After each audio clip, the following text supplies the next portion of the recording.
Unit 13. Join in the fun. Exercise 3, page 92.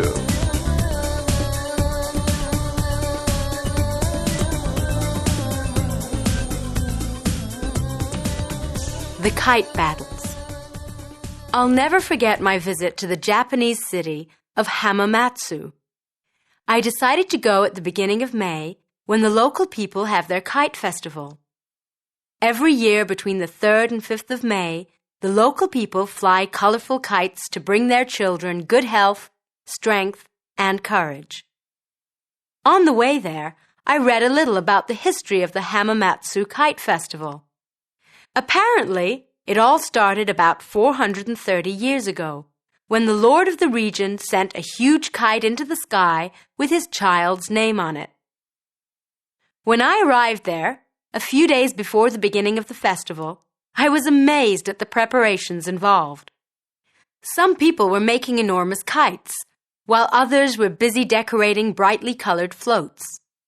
Everywhere I went, I could smell cakes and sweets cooking, ready for the big festival. I couldn't wait to try them.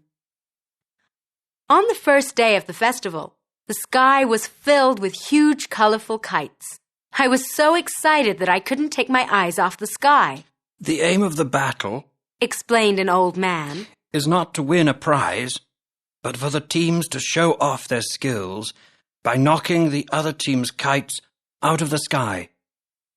He also told me that each team was flying a kite for a family who had recently had their first child. I noticed that every team had different costumes, which were embroidered with elaborate designs to match the ones on their kites. They wore scarves around their heads, and they had to wear gloves to protect their hands from the kite strings. The kite teams were mostly men, but hundreds of women and children had come to watch the event. The atmosphere was fantastic, and all around me people kept waving flags, banging drums, playing trumpets, and blowing whistles.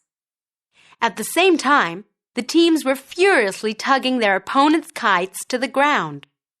I couldn't help admiring them for putting on such a stunning show. On the last evening of the festival, I really enjoyed walking around the city center and watching the floats. People had put an incredible amount of work into making them, and they were really beautiful. It made me feel sad to think that I would leave for Tokyo the next day, but I knew that the memories of the kite festival would stay with me forever.